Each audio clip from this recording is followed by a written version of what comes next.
Bonsoir, bienvenue sur Mon Financier. La séance euphorique de la veille qui s'est soldée par un gain de plus de 2% joue les prolongations avec un CAC qui bondit encore ce soir de 1,2%. Ça fait donc pratiquement 4% de hausse en l'espace de deux séances. Du coup, le marché parisien termine aux portes des 4400 points. Alors après avoir subi de légères prises de bénéfices dans les premiers échanges, le marché a rapidement redressé la barre et n'a cessé d'accélérer à la hausse tout au long de la séance. Une séance qui a été rythmée notamment par des indicateurs économiques encourageants aux États-Unis, avec par exemple l'indice du Conference Board qui témoigne d'une amélioration des ménages américains, puisqu'elle se retrouve la confiance au plus haut depuis 2007. En Europe, les marchés, eux, parient toujours sur le fait que la BCE va assouplir sa politique monétaire pour donner un coup de fouet à l'inflation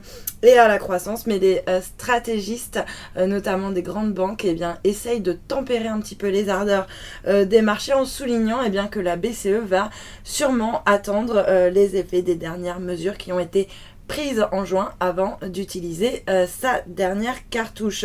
Mais l'euphorie, donc comme je vous le disais, reste de mise, un CAC qui bondit donc de 1,18% à 4393 points. Même tendance du côté de Francfort qui s'adjuge 0,9%. Du côté des valeurs, la plus forte hausse, c'est ArcelorMittal qui bondit de 4,37%, soutenu par un analyste. Accor très bien orienté également après avoir annoncé qu'il visait une hausse de son résultat d'exploitation pour 2014 après avoir dévoilé un premier semestre solide. GDF Suez en revanche signe la pire performance, plombée par UBS qui a baissé son conseil, donc il passe à neutre sur le dossier, le broker jugeant optimiste les attentes de ses collègues en matière de résultats et de dividendes. Et puis à l'inverse, Veolia Environnement qui de son côté profite de Exane BNP Paribas qui passe à surperformance sur le dossier. Le titre bondit de 2,2%. Et puis sur le marché d'échange, l'euro, lui,